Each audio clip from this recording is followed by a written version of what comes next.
thought of sticking me with you. It's been a good day. Yeah. I said, I'm glad they thought of sticking me with you. Yeah, it works. It's worse company for sure. All right.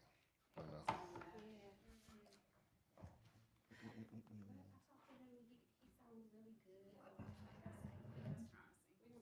That's right.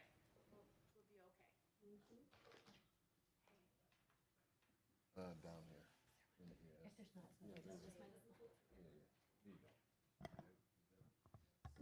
thanks. Yeah. All righty. Welcome, welcome. Thank you for joining us for our first Academic Achievement Committee for 2023. We do have I won't call it a robust agenda, but we do have a few things on deck. We'll start to see if we have any public comment for agenda or non-agenda items. Doesn't look like we do. Nope. President Ross, I would like to ask a question. Sure. I would like to know if there is a school-wide grading scale that everybody uses the same one in every class, or does the school decide on it itself? Okay. Well, we will have to deal with that in maybe at the end of our conversation, or maybe it might be a quick answer to that once we get started. But I definitely take note of your curiosity about the grading system. I'm pretty sure it's district-wide though. District-wide? Okay. But yeah, but we'll get started with our instructional council update. And I guess too, for the benefit of obviously you see a couple new faces. Please introduce yourselves, and in case you don't know Ms. Wade yet and Ms. Melton. Hello. But please, thank you. Hi, I'm Jennifer Brock. I am one of the co-leaders of the Instructional Council this year. I with Amy Powney. So Instructional Council met on January 19th from 1 to 3 o'clock. Our new business items were that I shared out 3 textbooks. We are looking to update for Social Studies Department for 2 AP courses, the AP U.S. Government and the, we're looking at 1200 Update Ways of the World with Sources for AP Modern course, 4th edition. Both of these textbooks come highly recommended by AP teachers across the nation and actually the world, because this is an AP course. But we also have GPRS teachers vetting those as well. And then the 3rd book was African American Odyssey. This text is still currently being vetted. These are textbooks that are already in the district. We're just updating them. I also shared a textbook evaluation rubric. I am trying to update this to include or be more in line with our equity vision. So the rubric is based off of national textbook evaluation rubrics and culturally responsive curriculum rubric from Metropolitan Center for Research of Equity and Transformation of Schools. We then reviewed the GREA contract around the role and responsibility of the council, which states, the board and association hereby create a council known as the Instructional Council, whose responsibility shall be to initiate policy changes that affect and determine the instructional program. The members of the council shall establish processes for resolving issues that impact student achievement. The board and administrative staff will consistently seek the Instructional Council's input before implementing the policies that affect student achievement. Then we did sort of a round robin on possible next steps, suggestions for future topics. And then our meeting was adjourned, and the next meeting is scheduled for March 16th. Let me pause for a second, okay? I want to make sure we usher in this new iteration of the Academic Achievement Committee in a formal and warm way. So I want to back up just a little bit and say good afternoon. Hi, Chairperson Ross. Hello, Secretary Lewis, distinguished board members Wade and Melton. We are excited to be in front of you. Congratulations on being elected and forming this committee and starting this partnership. And you can see that we're excited to continue where we left off, and we have some items that are standard on our agenda. And so Instructional Council is one of those items. So if you look at the agenda and or the monitor, you'll see normally I do a brief, very light welcome, then we get into the instructional council update. It's okay. We're good. And then I will say something about the ESSER update. What I do want to say about that quickly is with the ESSER update, you'll get a more complete, comprehensive report of that at the general board meetings. The finance committee is where they drill down on the ESSER update, and then we do a light touch here related to the ESSER update based on the things that are that we're interacting with and or preparing for. The strategic plan update is standard on our agenda, and typically it's forecasting the other topics that come after it, and then we wrap it up with next steps and or future topics. And Secretary Lewis, we did hear your question. We will get into that a little later as well. But I am so happy that Jen Brock, which is one of our curriculum consultants, did start in the way that she did. And my wondering is what questions and or concerns might you have related to the Instructional Council update? I just have one question because I read this at home and it said something about an African-American history class. Yes. Is that being taught now? It is currently being taught. Okay, good. In all the high schools or? I don't know, well, there's only, I think, 3 schools that currently offer it, but it is offered as a course for all schools. Okay. So like Union, Union, for UPrep, Innovation. and I UPrep. believe it is Montessori. sorry, Montessori, what is it? Grand Rapids Montessori. And would it be something like, is this a pilot project that might go out to all the schools or? No, it has been offered in all schools. It's just, these are the 3 schools who are teaching it currently. I'm sorry, I didn't hear that. These are the 3 schools that are teaching it currently. Currently, But it has been offered in all schools. Okay. We have some, staff issues, so the priority is the core classes. And as we hire in more positions, then we can, Yeah. they'll have the ability to then teach those electives. Okay, thank you. Questions from either one of you? Yeah, well, is it okay? Yeah, I am really excited about the Instructional Council and the idea of that. I think it's really a great addition to some good things that are going on. Can you tell me a little bit about the vetting process?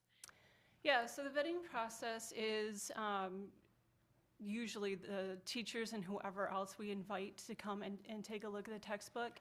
And then, so the other thing that I'm trying to do is create that tool to take a look at textbooks. And so as a group, we decide on what that will look like. So that's where I was saying I was trying to update the inclusive, equity inclusive elements. But that's how it works. And then as the score, whatever the score is determined, then it kind of moves forward.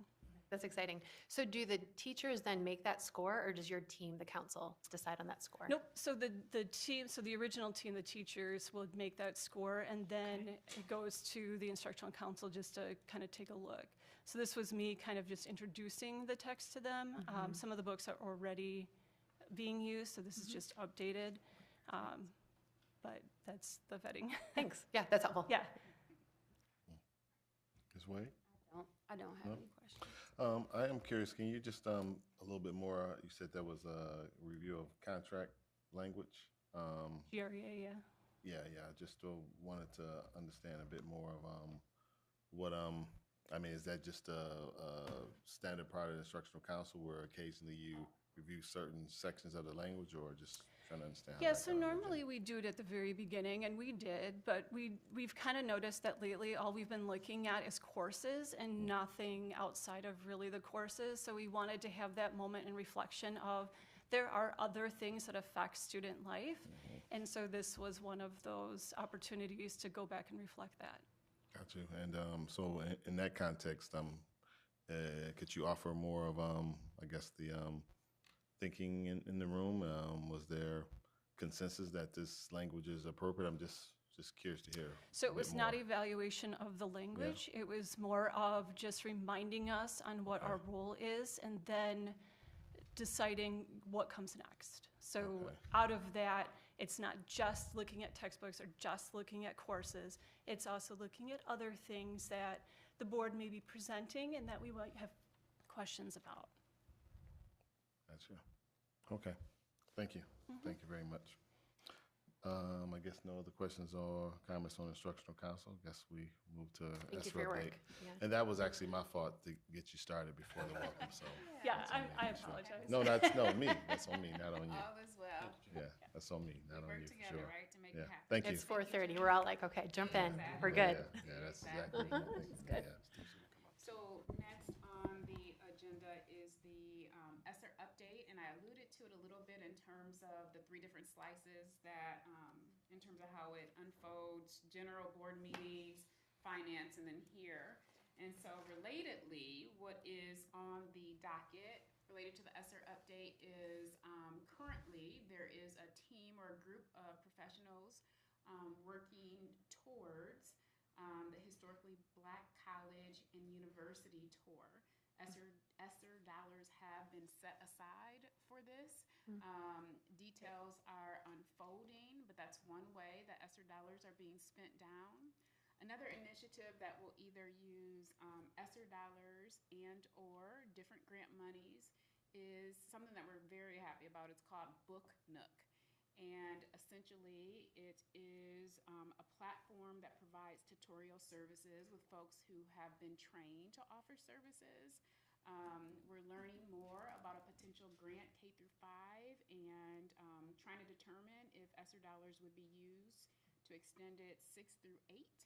We know that the components are either school-based and or family-based, meaning after school, or a hybrid.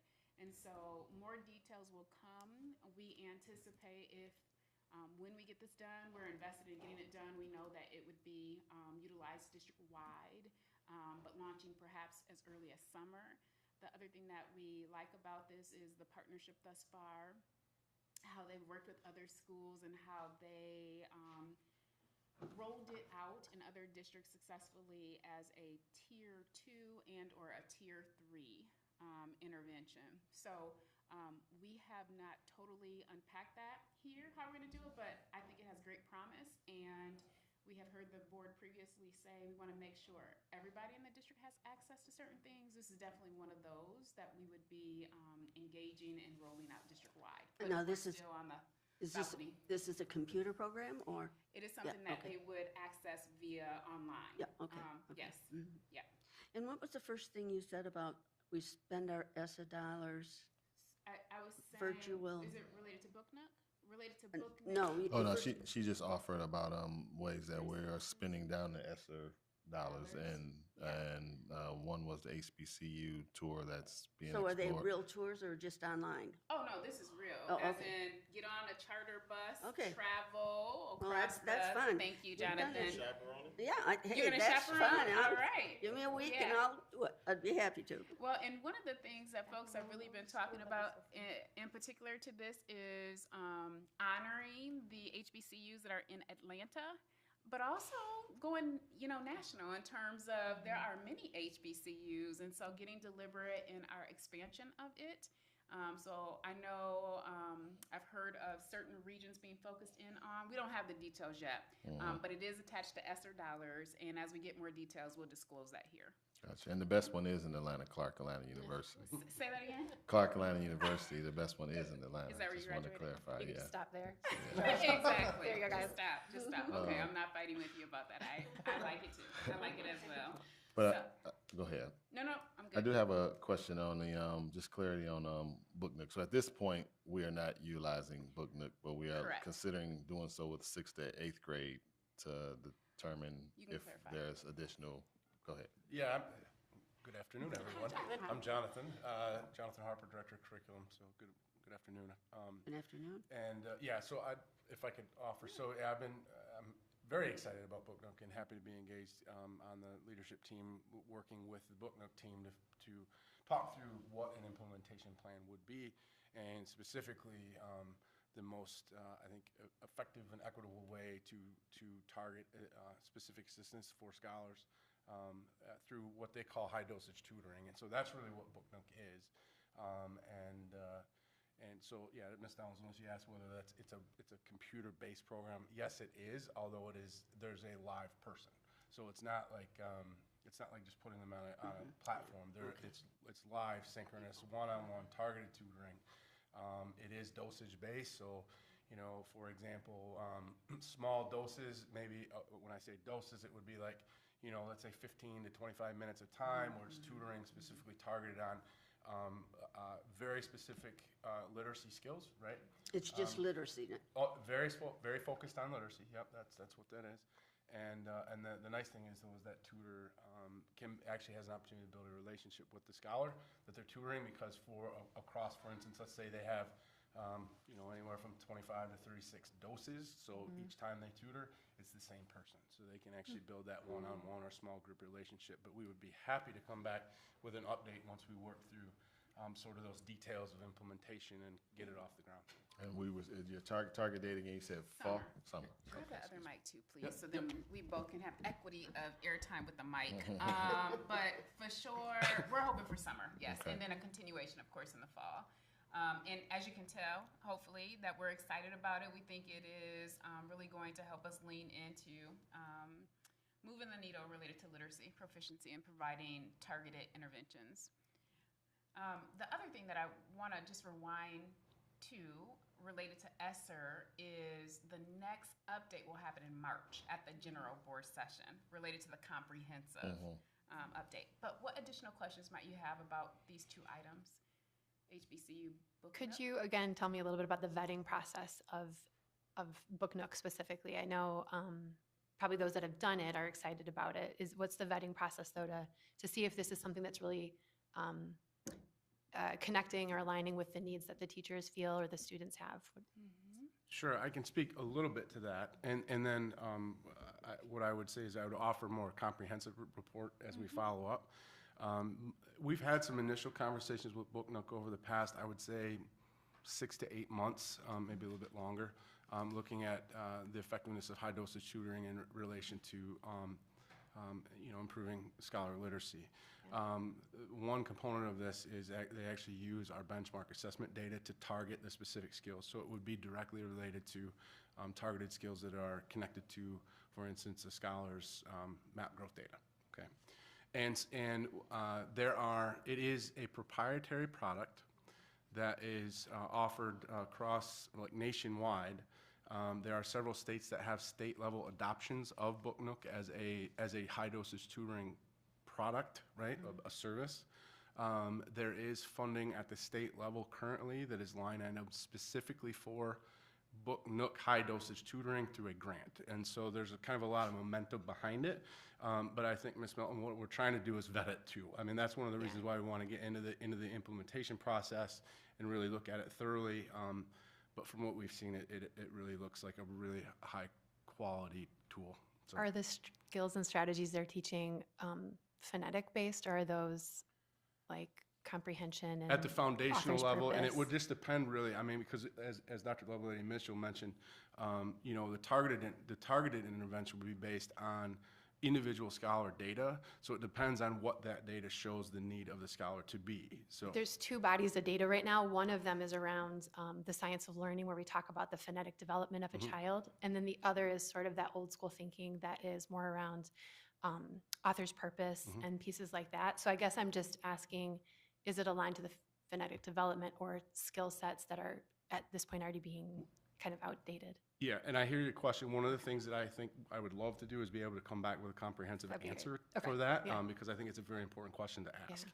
We want to make sure that we understand what is the pedagogy behind the tutoring, and what is the, you know, if we're incorporating the science of reading and best practices. So I want to make sure that we provide as much information as possible to that. So we'll do great. that for you. Yeah. Thank you. So thank you. This was a sneak peek into it. We will make sure before June that more comes related to Book Nook, as well as the HBCU. Okay. So next on our agenda are our strategic plan updates. And so what you'll see in here is Steve Petros is going to come up with a 98B report. Before that, actually, we'll wait until the end, Mr. Harper, related to the grading scale, et cetera. Whichever you prefer. Yeah. Mr. Harper is going to come up after Steve Petros and talk about the literacy plan overview with Roseanne Wall. I also want you to know that we do have a math component as well, but for tonight we're focusing on the literacy plan. We also have an initiative called the Take Home Library Initiative. initiative update, and so you'll hear about that. And then I'll come back up and give some next steps. One of the things that I really want to kind of forecast is that we think that the tiles kind of build on one another. And so it might be best that we hold our questions to the end of each presentation because likely the tiles will answer. So jot notes or whatnot and then ask questions at the very end in between topics. That might be one way to get through all the information and do some level setting. And then the other thing that we just want to really want to have dialogue around is thinking through, so how might you partner with us in thinking through how we ensure we leverage our resources for impact in these particular topics? And then how might policy support us in removing any barriers and creating momentum behind the things that we're going to share? And so with that being said, 9.8B, we'll move so you have control over the tablet and you can drive it. Sure. Good afternoon. Great to see all of you. My name is Steve Petros. This is my 15th year serving the Office of Assessment and Evaluation. And for the next few minutes, just want to talk through, this is actually kind of our semi-annual update on 98B goals progress. There we go. So I'll start with just some historical perspective. And if you think back, in August of 2020, a law was passed, often referred to as the Return to Learn Law. And one component of that was the requirement for all districts to administer what they call a benchmark assessment in the first 9 weeks of the school year, and then again before the last day of school. For GRPS, that wasn't really a change by any stretch because we've been administering the NWEA MAP growth test assessment for over a decade at that point anyway, so it was just a continuation of our work. But the following year, in the summer of 21, that bill was basically revised with some new language in it, and that language required us to actually provide or to establish goals, to report them through the ISD to the state, but also to you, and then to provide you with updates at roughly the middle of the year, and then at the end of the year, or after our mid-year assessment, and then after our end-of-year assessment. And so we went through this process last year. We're going to continue this year. We will indefinitely as long as this law exists. So with respect to middle of the year and end of year targets, we are reporting them. We are focusing on growth. We have the option for either growth or achievement status that is, and we're opting for growth. So we are looking at the aggregate growth of our students for fall to winter, and then also from fall to spring.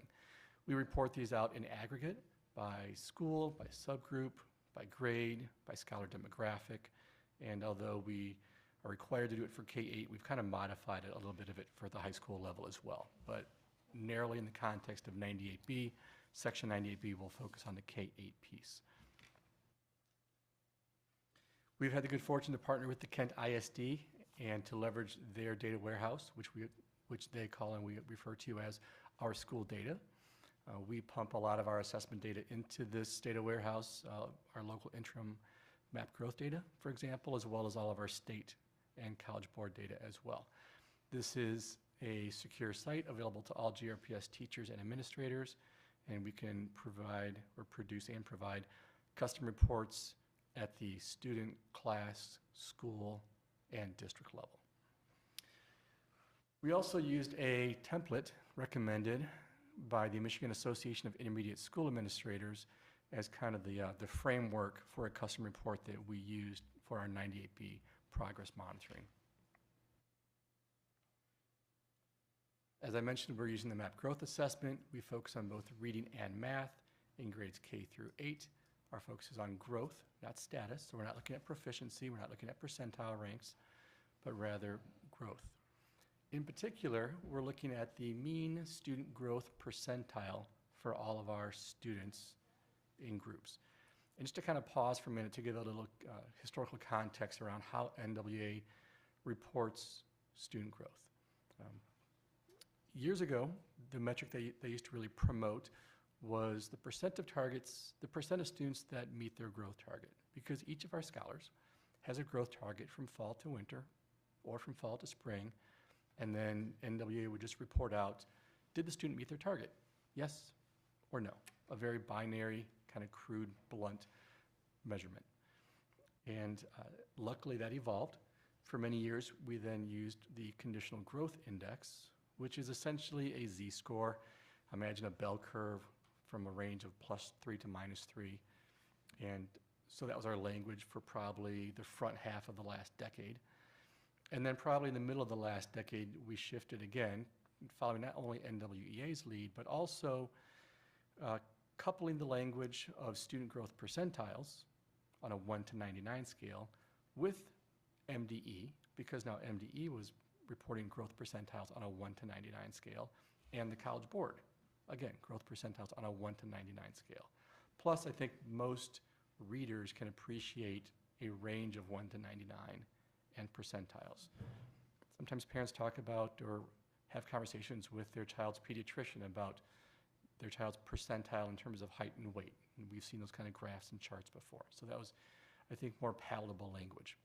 So we've evolved in our language as our external partners have evolved as well. As for our goal, it's the 50th student growth percentile for all of our scholars, for all of our subgroups. Essentially, this is the middle of a bell curve. And it says that our scholars collectively are treading water and maintaining the same achievement status as they were at previously, the previous fall, the previous spring. And they're neither gaining nor falling back. They're just kind of treading water from a status perspective. And that's our goal at a minimum. We also try to ensure that this aligns with other systems, programs in our system. For example, our educator evaluation process. The 50th growth percentile is the floor or the anchor of the effective range in that process as well. So today I'm just going to be sharing some kind of balcony level, district level, mean or average student growth percentiles with you. And again, just for context, we're talking about a scale or a range from 1 to 99, and our goal is really the 50th mean growth percentile. So you can see from this slide that we're sitting in the 40s. And to be transparent, this is where we have been historically as well. Our scholars collectively from the balcony level tend to perform in the mid-40s, sometimes the upper 40s, and they have for the past several years. So what does this mean? If the goal is the 50th, we're certainly close. We're not dramatically off our goal. We're only off by a few percentile points. And you can see here that on the reading side, the first row shows that for all of our scholars K through 8 combined, we're at about 45.5. On the math side on the right, we're at 44. So did we hit our goal? No. Were we close? Yes. Only off by a few percentile points. Looking at the range for the 9 grades, the grade span of K through 8, it's a bigger range. You can see we're pushing about 15 points between the lowest and the highest. Just to give you a little context, our kindergartners are at the top of the range. And then in grades 1 through 8, it kind of bounces around a little bit. It varies by subject and by grade level. But I did find it interesting and notable to share that our kindergartners tend to be at the top. And then you can see our economically disadvantaged special ed and English learners tend to fall in the kind of that mid to low 40s range. And again, this is not different. It's rather similar to this same presentation from last June and from last spring as well.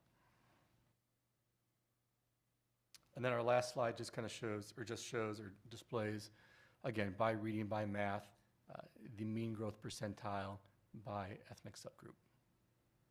Once again, tends to hover in the mid-40s with some variation and no dramatic difference compared to this similar presentation last June or last spring.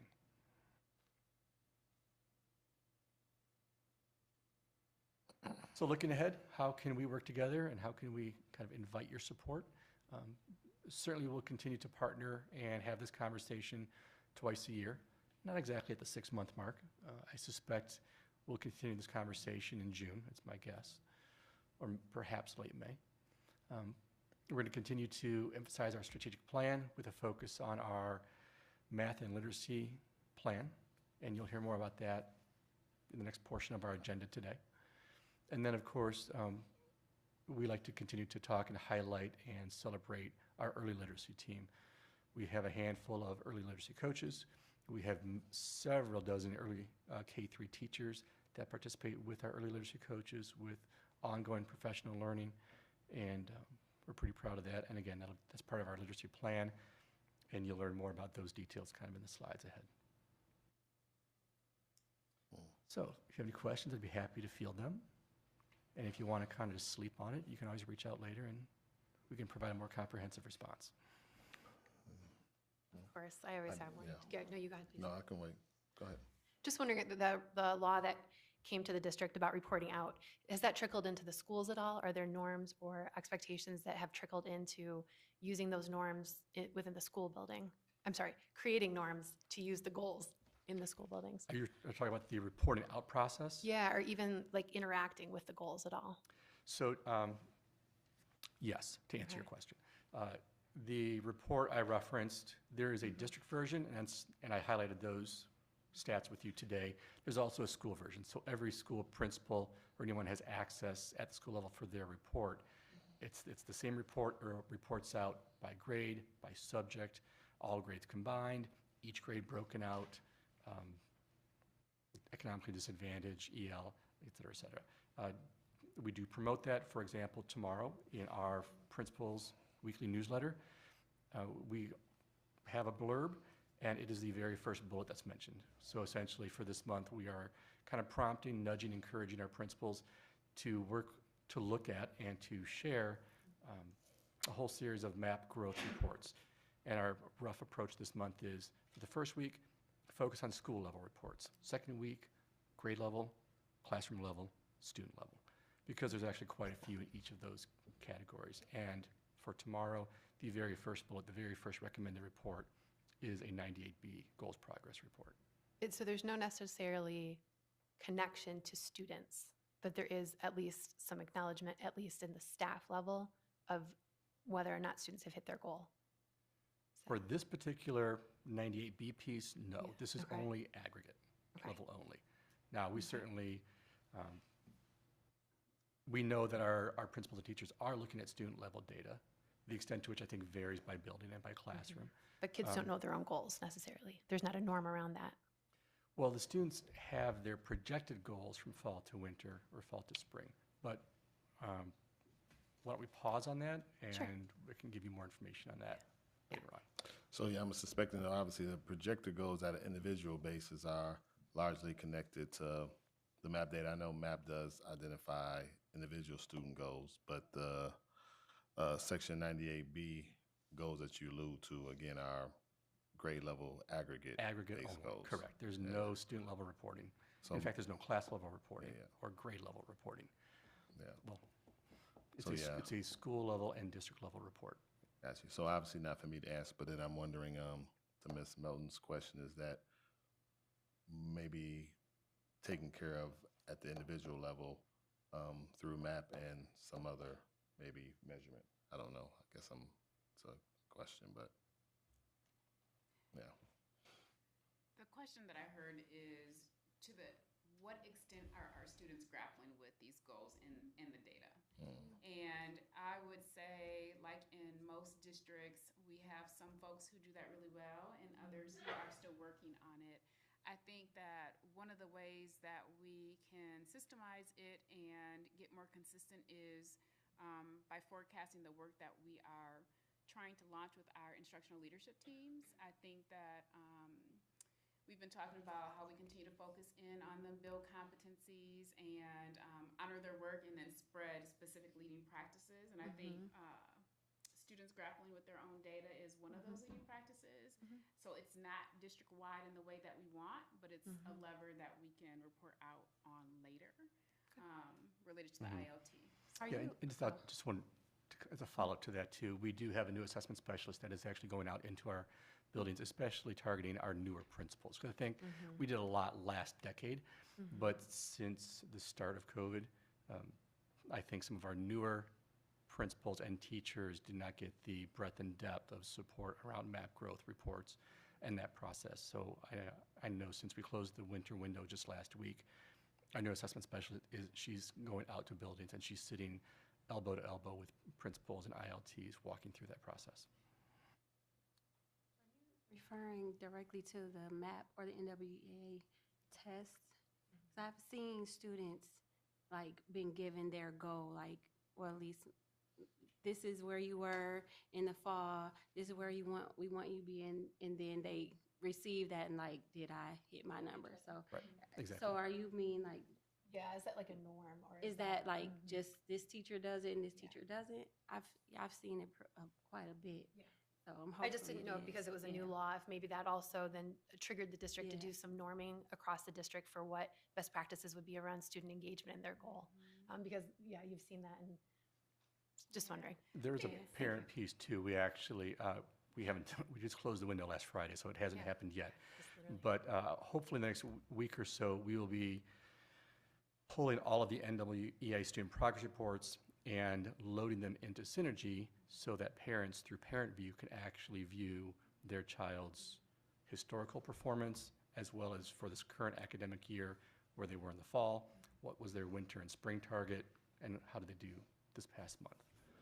Yeah, I think it just goes back to the point that I was trying to illustrate is that, yes, and we think it could be bolstered.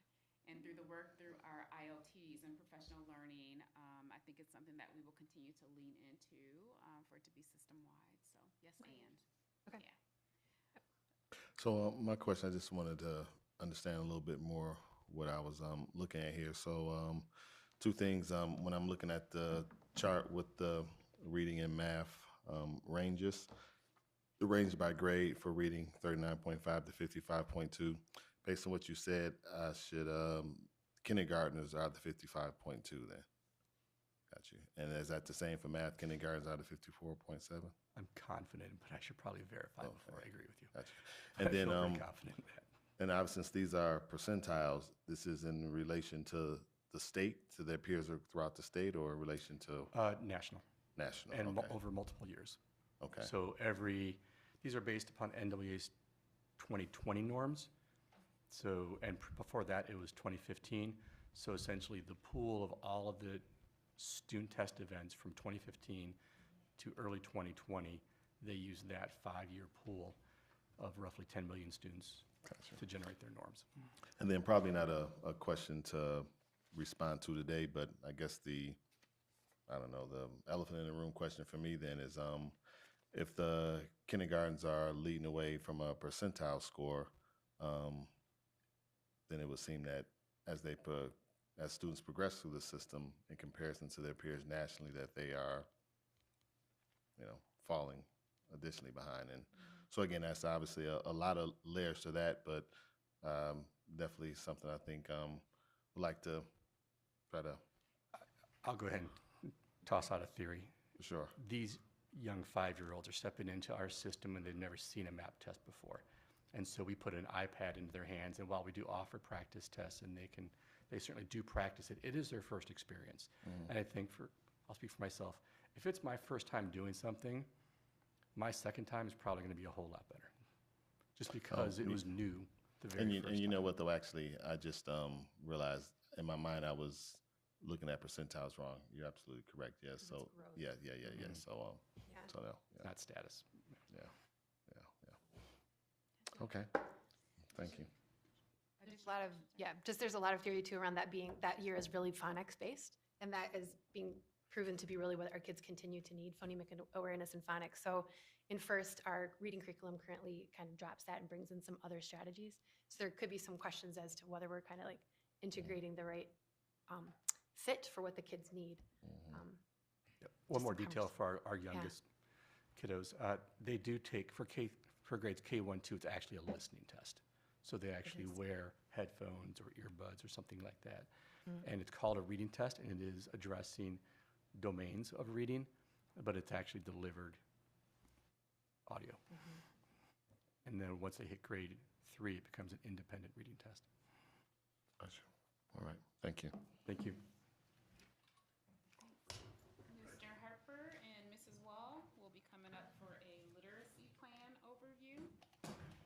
they too have tiles that build.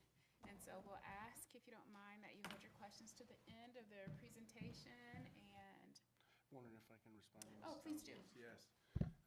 Ms. Downs-Lewis, I wanted to respond to your question, 'cause you asked, I believe, about is there a consistent Grade point averages. grading system, right? So, is district-wide, so in elementary, right, we use a 1 through 4 grading Right. scale.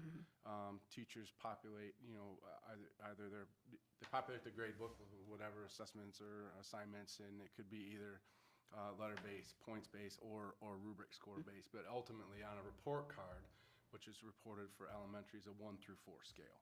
At secondary, it is more your traditional, like, percentage scale. So, let's say whatever, that range from 90 to 100 is an A range, and the B range is basically an 80% range. And then, of course,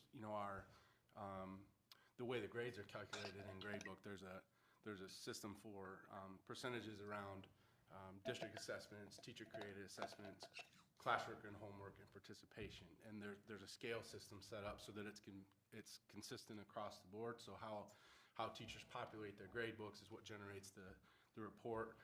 At the secondary level in particular, 6th through 12th grade, where we have semester-based grading, you'd have marking period 1 would be essentially 45% of that grade, marking period 2 would be 45%, and then in the secondary level, we do give exams in most classes, so that exam does count for 10% of that grade that then is reported on a report card from a credit-bearing perspective in particular for high school students. And so if I went to Union or Ottawa, it would not matter. This would be the way. That process is the same, correct? Okay, thank you. You're welcome. All right. Welcome, Mrs. Wall. Thank you. So, thank you, Dr. Lovelady Mitchell, and thank you for allowing me to answer that question. I appreciate that. So the next component of our presentation is around our literacy plan overview. And one of the things that we really have been intentional about is connecting our initiatives to our strategic plan. In fact, the strategic plan is driving this work, right? So I wanted to make sure that we call out that one of our priority outcomes in our GPRS strategic plan is increasing literacy proficiency, specifically theme 3, which is ensuring equitable access and outcomes for our scholars. And then strategic theme 4, which is enhancing program and curricular opportunities. So, and very specifically under theme 4, number 1, right, which is ensure all scholars experience a aligned and culturally responsive curriculum at or above grade level. So the plan that we're going to provide an overview of today is very explicitly rooted in this work. Now, your predecessors on academic achievement recently received a report around our early literacy team. Mrs. Wall delivered that presentation, but we wanted to come back to you folks being new to this committee, and some of you new to the board, welcome, with a review of that as well as our plans for secondary. And as Dr. Lovelady Mitchell alluded earlier, we also have a similar plan for mathematics that we would like to come back at a later date and share as well. So, I won't read all of this to you, but you can see like our mission and focus for our pre-K-12, pre-K-5 literacy plan. Really, we want to build the strengths of our educators around content and pedagogy, foundational literacy standards, reading, writing standards, skills, etc. I'm going to forecast that the secondary mission is very similar, but there's a key point that I want to point out when we get to the secondary piece. Mrs. Wall actually put together a framework, so I'd like to ask Mrs. Wall to speak to this. Good afternoon, board members. I'm Roseanne Wall, Good ELA afternoon. Curriculum Supervisor. So we have put together this year a GRPS early literacy team that is really made up of teachers and administrators across the district. And so one of the goals for this team was to really build a foundation and a knowledge and build their learning, right, around the science of reading, around not only how students read to extract information and learn, but how do students learn to read. And so to do that, there are different tiers. So one of the tiers is that they take a training. It's a very rigorous training called the Language Essentials for Teachers of Reading and Spelling. It's letters. training. They also work directly with our early literacy coaches, you know, shoulder to shoulder in the classroom. They also participate with district-wide PLCs around the learning, but then they also take the theory to practice. And so their classrooms are classroom labs where they actually take what they learn, work with the coaches, and then practice those strategies in the classroom, and then, of course, bring it back to their PLCs and then talk about, you know, what worked, what didn't work. And so that, in a nutshell, is what our early literacy plan is for this year, so building their knowledge around it. Thank you, Mrs. Wall. I just wanted to add to that. So, yeah, as Mrs. Wall mentioned, so this year, if we look at the role that the early literacy team serves and what their work is, as Mrs. Wall mentioned, that you know, they would be participating in their district-wide professional learning community. So this 100 or so staff members that are learning around the letters training will have an ongoing professional learning community that they engage in to build their pedagogy capacity and understanding of the, you know, the knowledge and skills around early literacy. But then also, I really want to lift up the classroom labs, because that's something that I think, you know, we talk about wanting to have a bridge to practice, because we want our, you know, all of us, all educators, adult learners need to be able to learn and then implement and then learn from, you know, what worked and what didn't work, and get some collegial feedback and get some professional feedback from their colleagues or their principals. And so that's really the power of having this classroom lab. It's really like a learning lab or classroom laboratory setup. So that initial year is this. A key component, though, is for the following school years, as we have these individuals that have built their capacity around the science of reading and early literacy practice, that the intent is that then this is built into systemically building level professional learning plans. So as the principal and their ILT look at the professional learning plan for the building for ongoing work, that this actually gets integrated into whatever learning might be happening, including very intentional integration into the ongoing professional learning communities that happen at the buildings. So that would be the work of year 2. Correct. And so, you know, to add to what Jonathan also shared, each of those buildings will also have those classroom labs where they have these early literacy team teachers in there, right, ready to be a part of, not only part of the PLCs, but facilitate those, and then open their classrooms for teachers to come in and observe. May I just ask one question? When they teach kids to read, do they do where they memorize all the sight words? Is that the way they start? Or do they do phonics? So it is very based on the whole, you know, decoding skills, learning your decoding skills. So it is phonemic awareness and phonics based for the learning to read part, but also knowing that we're building up that language comprehension in KN1, right, through read alouds and interacting with text. But definitely, we also look at the phonemic awareness and phonics part of teaching students how to decode words and, you know, then, of course, be able to read. Apply it to the, yeah. Thank you. All right. So as I mentioned, the mission itself for the secondary literacy team is very similar to the elementary literacy team, but I do want to call out, and we intentionally bolded this under the focus. At elementary literacy, you know, elementary has, you know, teachers are in an elementary model, self-contained classroom and teaching multiple subjects. When you move into the secondary world, oftentimes our teachers are specialized within their content areas.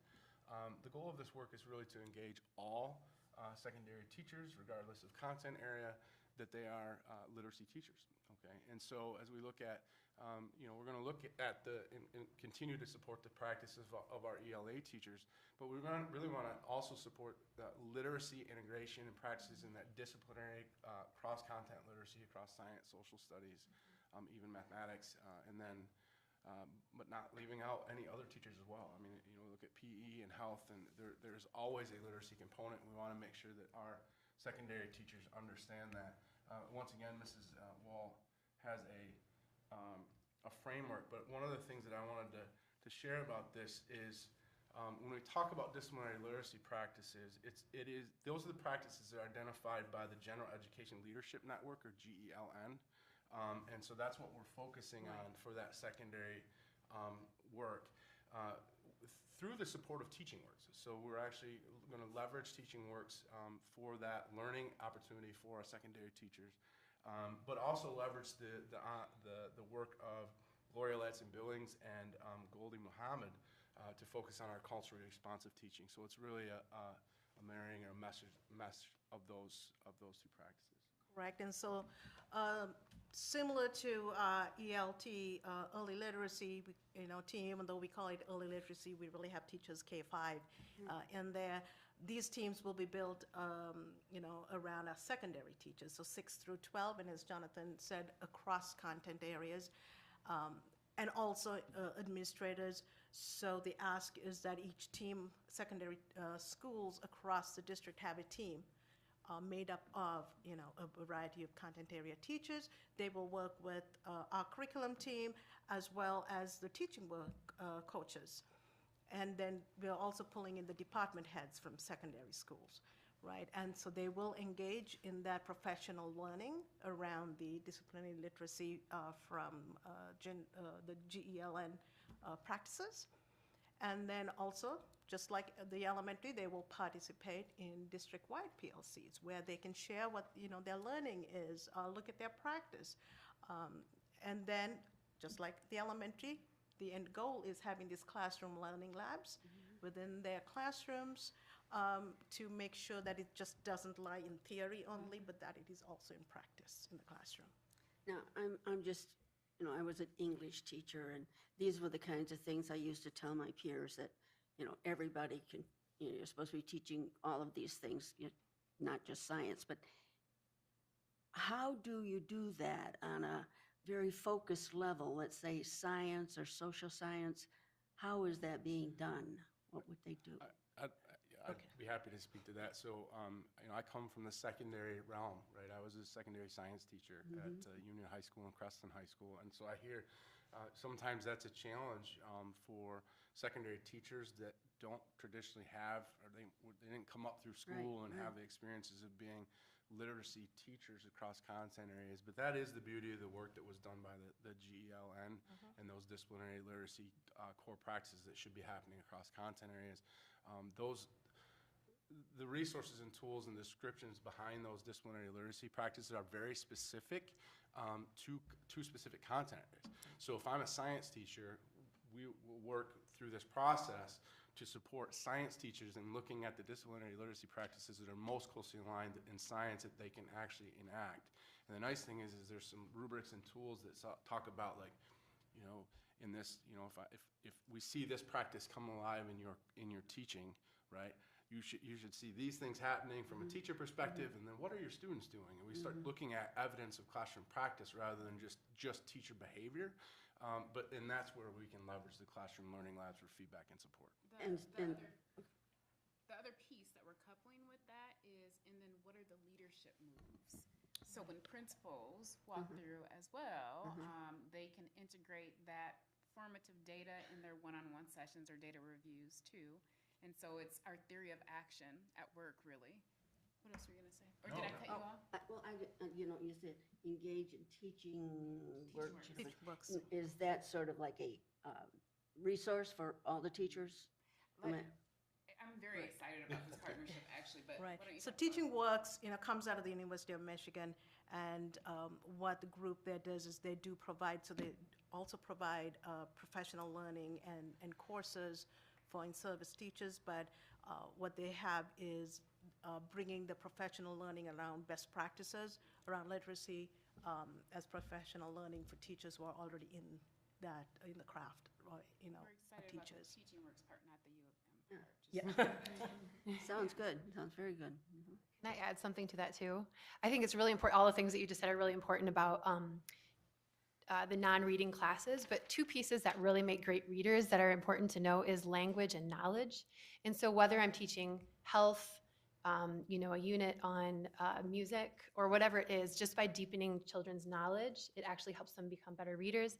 And then that's a great opportunity for language development. So that, I just think it's a really important holistic look that I'm seeing a lot of districts move to, is looking at every unit as a chance to really deepen kids' knowledge and build language. And so that takes every single person in the school, not just our reading teachers. And just one last thing I wanted to add was when we adopted our Michigan standards, right, for literacy they're called the ELA standards, but they're literacy standards. You also they have attached to that science and social studies literacy standards.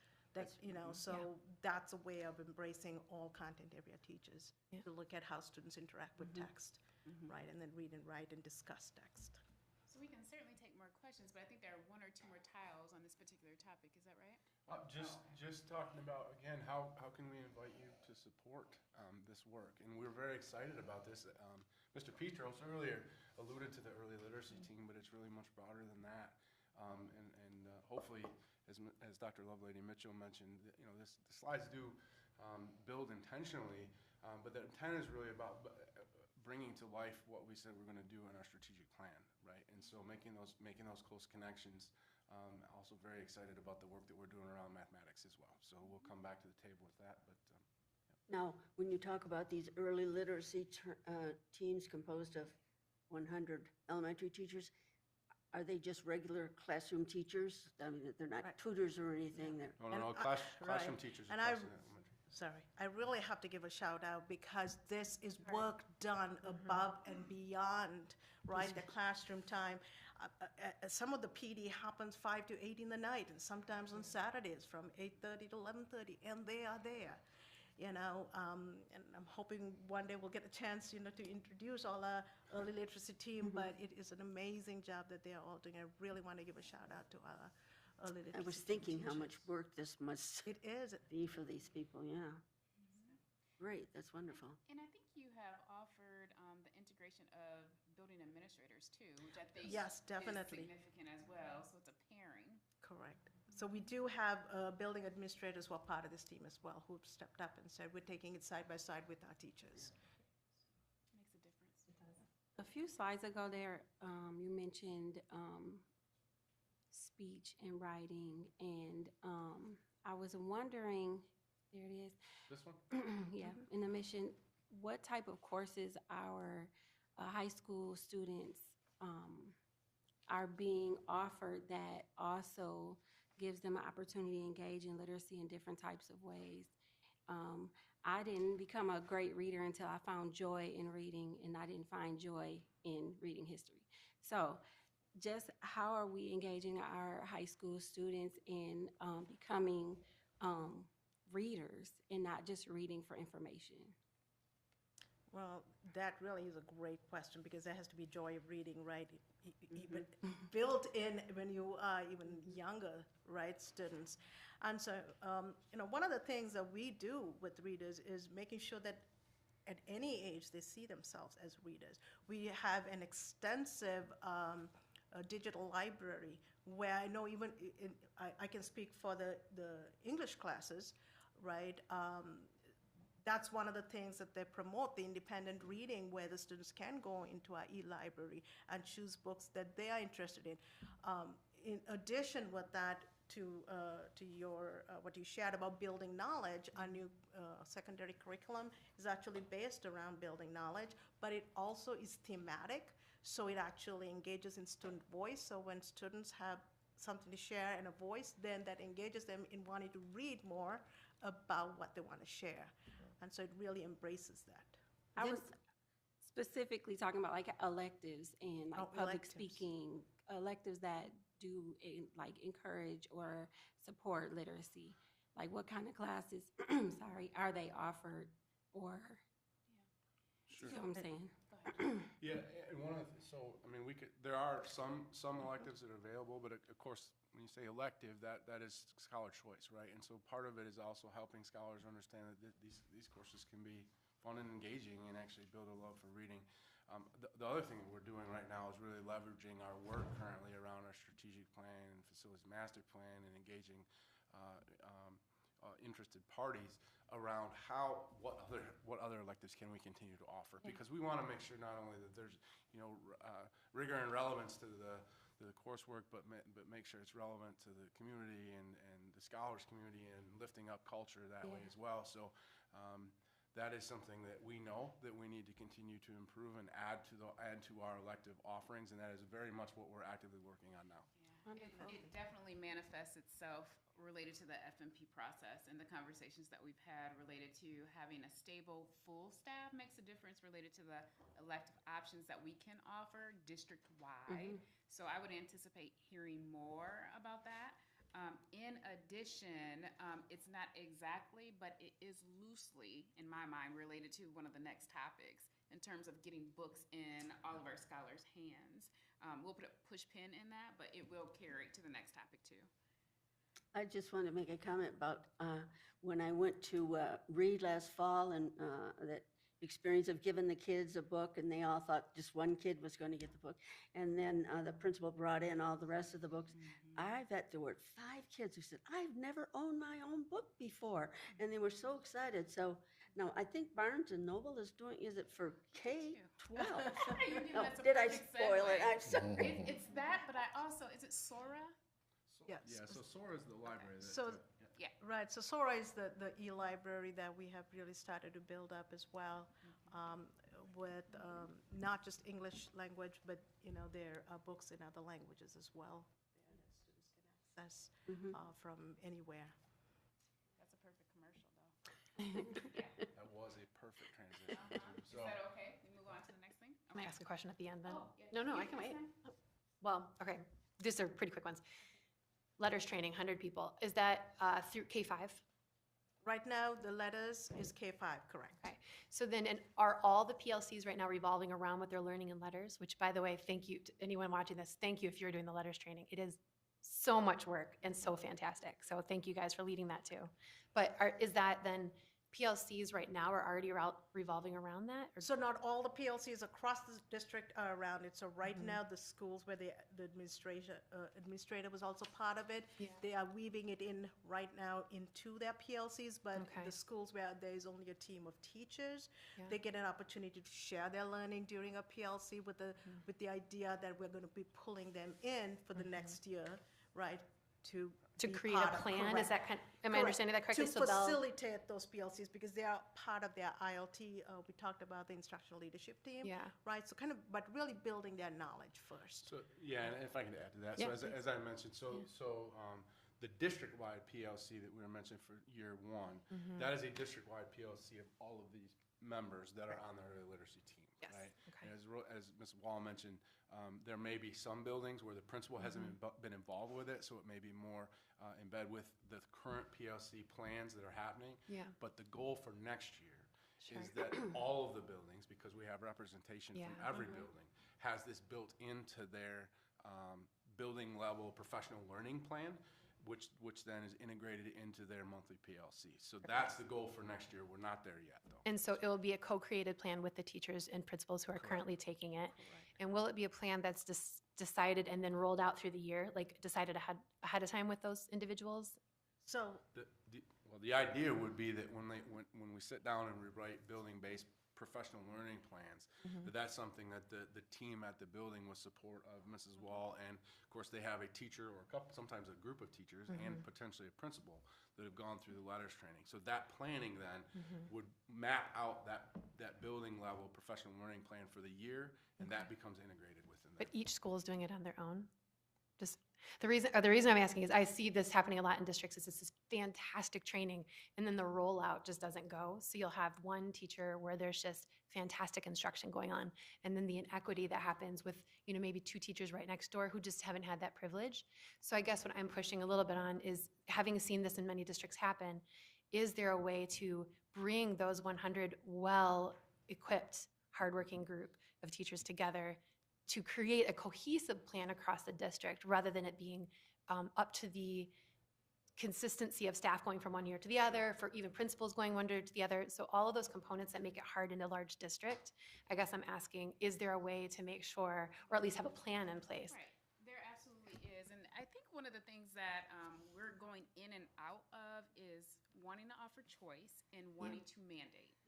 And so one of the things that we've been calibrating around is what might be the gold standard and the scholar safety net throughout the district, in terms of every building needs A, B, and C to help us move the needle on our literacy and our math. And so the answer is yes, and also providing some choice with some things. Some things will be choice, some things will not be choice based on what our data says. But the plan says that it's the plan. So it says on the graph that you showed, which by the way, I love that both of them, like one has Michigan Teaching, Teaching Works, and the other has letters, both foundationally fantastic. So that's just what I'm wondering, is if it's the plan, what I'm wondering is then what's the plan to get it out to everybody? But Yes, is it, the plan has not been developed for the 23-24 school year. Yeah. And what we're saying is in forecasting for the next school year, some things will be mandatory based on our data, and we can't tell you what that is yet. And then some things will be choice based on our data. And so I think you're asking for the plan for 23-24. yeah, just if the Michigan Teaching Works and if the letters training is going to be the base of the plan since that's in the plan. Correct. And the answer is yes. And we can't tell you the details of it That's yet. okay, yeah. What That's not my Mike job. said- I'm wondering systemically. Okay. Correct. Were you saying Okay. something else? No, I I was mean, just not, agreeing. not That- something else in correct. terms of contradictory to me, but or you want to add anything.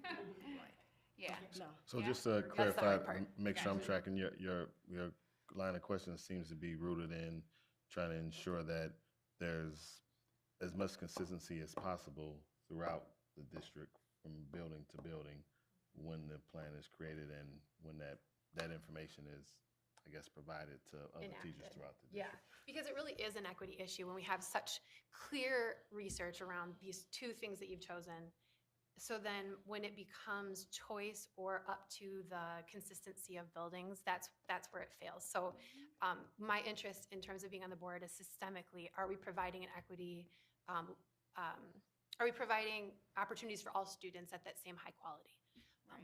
Right, All right. exactly. Thank you. So are we on the same page in terms of how we're gonna? Okay, cool beans. Thank you. And what's next? Where were we on the tiles? Yep, so okay. now we're gonna talk about take-home libraries. I believe this is I the think- last agenda item. This, Hold on one second. no, this is what I ruined for you, isn't it? Oh, you didn't ruin it, you teed it right up for us. Okay. I'm sorry. No. Thank you, Consultant Wall. Thank you. You teed it up well. Yeah, so we're excited to provide an update on our take-home library initiative. And we really haven't, other than just some forecasting of this work, haven't had an opportunity to give an update yet. So this is exciting for us. I know there's a lot of words on the slide here, but I'll just speak to it. So our goal with this is really to ensure that every scholar across the district, pre-K through 12, has an opportunity to select 5 books of their choice to take home and either begin to build or add to their at-home library. And the goal with this is to ensure that they're going to come in and pick out books of their interest. Of course, we do make sure that they are, grade level, age appropriate books. We do have a vetting process to review books that are offered, and then principals have an opportunity to look at the list before we put them in front of scholars. But then what happens is an entire truckload of books, basically boxes of books, show up at a school. And if you imagine the old, the old book fair, right? I mean, everybody's seen some version of a book fair. But there's a lot of research behind book fairs around inequities, especially around access, right? I mean, does the scholar or their family have money to come in, and oftentimes there's dollars exchanged, and they have to purchase books, and some scholars may be able to do that more so than others or not, right? Our goal with this is to alleviate that and ensure that every scholar in the district has books. So primarily the format is similar. So as you can see there, we have elementaries, middles, elementaries, middle schools, K-8s, and high schools are experiencing in-person. Think of the traditional book fair style event where they come into a space. It looks like a bookstore that's been set up in their school, and they have a time to walk through and select whatever books they want. There's a bag that they will receive with their name on it so they can keep their books safe and take them home, and they're theirs to keep. Our goal is to do this. We do have agreement to do this year and next year with the hopes of being able to continue. But right now we have the first 2 years and working through the kinks. We're excited to do it. It's been a challenging and rewarding process because we've never done this before across the district. It's been really exciting, though. You can see there I have some examples of the events that have been scheduled so far. We want to thank Burton Elementary and Burton Middle School and their team for being the first to step up and be willing to take on this adventure.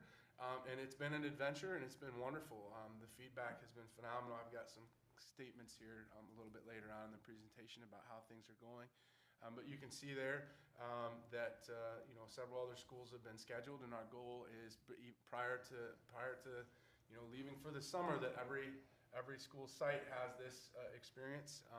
Next year, we got started a little late this year, so we got started during second semester. Next year, we'll be able to spread it out a little bit more, but we're learning a lot through the process.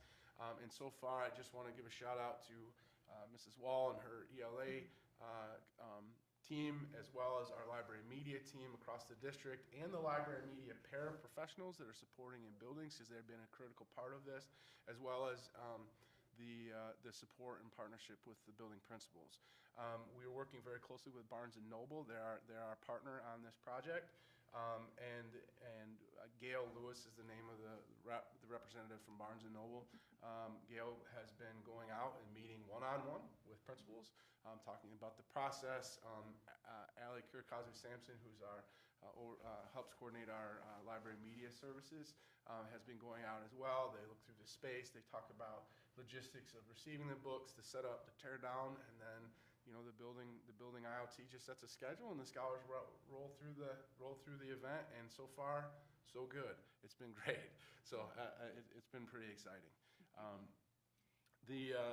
I've got a couple quotes, and I'm not going to read them all to you there, but I wanted to make sure you had them on the slide so you can see it. But we have a handful of scholars. These were all from, I believe, Burton Elementary, from those initial events that first week. But it's been really exciting, and even Principal Nelson offered her comments as well there. One of the things that we're really excited about with this project as well is we work very closely with Barnes & Noble and the building leadership, so that when books were like the selection of books came into the school, that they really did reflect the culture and the community of the school. So there's language choices and diverse cultural choices. We also want to make sure that STEM careers in different fields. So maybe even whether it's fiction or nonfiction, that our scholars can see themselves within the text and within the author's words. That's been very very important to us as well. This is something that I think is. We were able to get a few statements from our scholars, and you can see there it felt great to get brand new books, and I was happy to choose 5. I'm grateful to the amazing books, and then we had a couple of scholars that preferred to do a video. So if it's all right, I'd like to share these couple little embedded videos. They're just brief statements, but they show. Hi, I'm Jeremiah. I like the books that I got. It makes me read more better, and I love it. Hi, I'm Michaela, and I got books today, and I'm happy how I got Spanish and English book, and I'm happy that I get to read at home with my family. Yeah, so it's just been really exciting, and we just got underway here last month, and so we have the remainder of the semester to work through this. A nice thing is we do have also an online ordering tool, because we're aware that there may be a reason why a scholar is not in school attending for one reason or another, and we want to make sure that no scholar misses an opportunity to have some choice. And so I do know that I believe Principal Nelson actually pulled some books for her scholars that weren't there, but we also have an online tool that we can leverage as well, so that if a scholar happened to miss the live in-person event, that principal or teacher can sit down, use the online tool, and order whatever selection of books that they would want as well. So we are being very, very intentional about not missing anybody, because the goal is to have everybody involved and have this choice. But again, Hi, I'm Jeremiah. I like the books and I got books today, and that I got. It makes me read more better, and I'm happy that I love it. Hi, I'm Michaela, and I got books today, and I'm happy how I got Spanish and English book, and I'm happy that I get to read at home with my family. There we go. How do I? There we go. All right. Yeah. So again, just very excited about this, and would love your support and building just this excitement across our community, and really sharing, making sure that our families are aware of this and celebrating it and know that these books are coming home, right? And that we can leverage this as, again, another way to build for a love of reading and just simply have access to things that you're interested in reading. I mean, Ms. Wade, you mentioned earlier that you didn't like reading social studies. Well, that's okay, right? So, I mean, but we do want to build a love of reading, and the hope is that if scholars have some choice in what they can select, that's going to help us do that. And the beautiful thing is, too, is if we have scholars that, as our scholars matriculate, if we can do this in subsequent years, they could potentially build up a pretty substantial at-home library. So, yeah. Well, you have a, I don't, but I do need to. okay, you need to exit. Yes, I did. You did let us know that. Thank Well, you thank very you much. for sure. I don't think I necessarily have any other questions or comments myself. Anything from either of you? Well, We I good? just got that, so we talked about vetting books happening for the book nooks through the teachers, making sure that that they're on board, right, with spending the ESSER dollar on book nooks. I got gold standard for PLCs and PD would include letters and teaching works for all K-12 teachers. Instructional council will involve teachers in a council-created rubric to evaluate curriculum. And then we're looking to see, or maybe in the future will involve norms or expectations for students to be engaged in their own goal setting. And then I'm going to keep looking for ways to support your efforts and remove barriers. If you know of them as well, please do come to this committee very freely. I know I can speak for us in saying that because that's what we want to do as a board, is remove barriers. So if there are ones, please do. Thank you. Yeah. Absolutely. I think at the last meeting, I think it was a regular board meeting, I asked about high school graduation rates. Are they out yet? So this actually fits with this tile right here. We are hoping either in our next meeting, whether we have a meeting at the end of this month and then one in March. And so we're hoping to bring that data in front of you in addition to the mathematics plan. And get our special education director as well as our English language learner director in front of you. That's between now and the end of June. Those are some of the forecasting topics. So we will get that to you. The other thing I just want to say quickly is one of the things that we heard from the last set of board members is that we no longer, similar to us, want to leave things to chance. We want to get very specific on what things spread district-wide and allow choice within our priorities. And so that's what we've been working on, and we're calibrating towards that. And one of the things that you'll hear us say is, what is the ideal state, regardless of where you are, or the gold standard, regardless of where you are in the district? So yes to what you're saying, and I'm grateful for the work that folks are putting in behind the scenes towards all the initiatives that you heard and the ones that you have yet to hear related to this body. So I know, it's a lot of work. I really appreciate it. It's the right work. So in the context of next steps and future topics, I know you asked a question that I couldn't answer. You asked electronically. You said it was in relation to this. Did I think that they get probably- answered? yeah, Okay, they- just wanted they to make did. sure. Yeah, okay, fair enough. Thanks. So yeah, I don't know, any thoughts on next steps, future topics, or are you wanting some recommendations on future topics from us? So I certainly will take a list of things that are on top of mind. I also, by the March academic achievement meeting, would like to put the actual dates of our meetings with topics on a one-pager, so then you have them, so you know what we're thinking about. Full transparency, I normally will send out something also a couple weeks before the meetings to kind of forecast for you, but between the Director of Special Education, the Director of EL, our mathematics update and graduation update, those are the topics that we're forecasting in the next couple meetings. But what else might you add to that list? What else might you add to that list? And you can think about it also, like, let's say, I'm putting you on the spot, but if there are things that you know right now, certainly go ahead and say. Yeah, I don't have anything off the top of head, but When we buy a science program or an English program and we use it in the high schools, do all the high schools use the same one then? Yes, yeah, and it would be Generally. course specific. So if there's courses that are offered across the district, then we would make choices based on that. And there is a process that kind of gets back to the reviewing and vetting process. I'd be happy to share that with you at some, at a later date.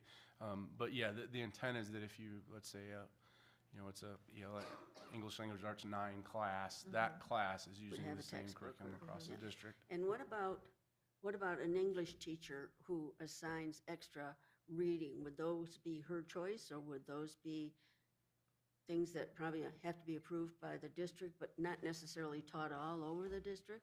Yeah, well, there is always certainly a level of choice and craft in the way the teacher, a teacher delivers the content, and teachers do bring in supplemental readings and materials, in particular, things that might be more engaging to a particular group of students, right?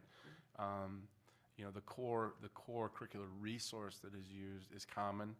The core syllabus is common, but there's certainly nothing that would prevent a teacher from bringing in some additional readings if that was something that they decided to do. All right. Thank you. Yeah. All right, well, I guess we will definitely forward any thoughts on future topics for sure, and we'll just look for your forecasting information in the meantime. Because Okay. otherwise, meeting is adjourned. Okay, thank you so much. Thank you very much. Good evening. Have a good night. you. Yeah, but it was weird. When I looked at the slides, I thought you were looking at something different because it didn't come up Okay, as thank you. like the pages that you referenced. It Yeah, didn't did it show come up on. different pages? Maybe No, I saw it wrong or yeah. So something. I don't know, but it's Yeah. not a big deal. But